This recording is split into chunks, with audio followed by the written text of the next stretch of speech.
Jesus paid the debt. We have a new lease on life.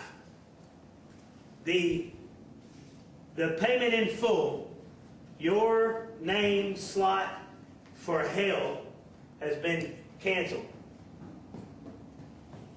And who are we to hold something against somebody because they said this or they done that or some little something, or they maybe owe you a little money or whatever it might be? Who are we to hold that against man when we owe a debt to our Father that we can never pay? It took a righteous Son of God without sin to submit to the will of the Father, to walk out his life, only to be the perfect Lamb of God and to die in your place and in mine. Amen. That we could receive that mercy so that we're not cast into the prison or handed over to the torturers or what's ultimately hell. How can we not forgive people for their debts against us? How can we not show mercy? This is a perfect example of mercy. Mercy. In the days of Jesus' teaching, people weren't, or that time wasn't characterized by mercy. People weren't very merciful.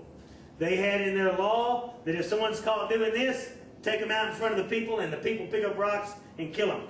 And if a person's caught doing that, and if your son or your daughter if they're disrespectful to you and will not take correction, you see what I mean? They're to be taken out and make an example of them, stoned, and their dead body lays there in front of everybody until you bury them. You understand? I mean, this time wasn't considered a time of great mercy. This time was the letter of the law. This time, all the people who heard Jesus teaching, they didn't know the mercy that we know today. So when Jesus taught, when he said these things, it was a shock to many.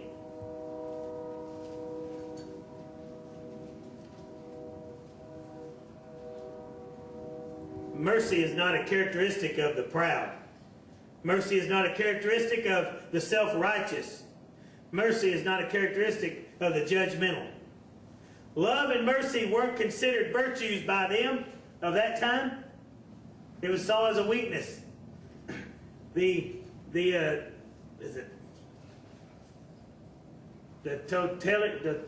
way the Romans were, they were like no mercy. Mercy is weakness.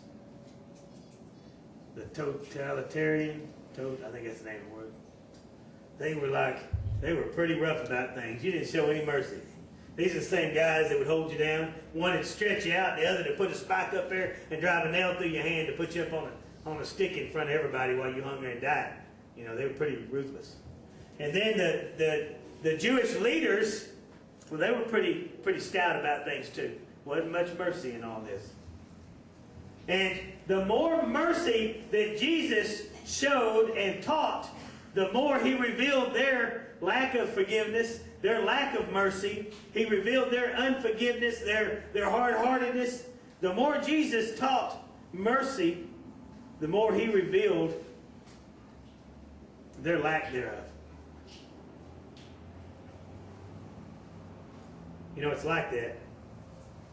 Whenever you have somebody in your group that won't cuss, that won't take part in filthy jokes, somebody in your group that won't watch that or stare at that picture, somebody in your group that won't drink that with you.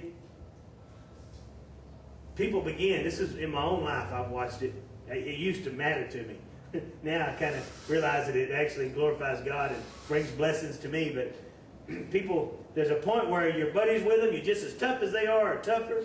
You can do anything they can do, but when it comes to this thing or that thing, you won't partake of that. So you stand out, and it shows their sinfulness. There's a reflection of you. It shows their sinfulness. There's a reflection of the will of God in your life. It reveals their darkness.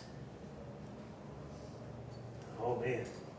It used to break my heart when I was a young man, you know, for that to go on, to be, you know, ridiculed, persecuted because of righteousness. Not because I'd done something wrong. I'll show you something in a minute about verse 8, or chapter 8. So the days of Jesus' teaching, they weren't characterized by mercy.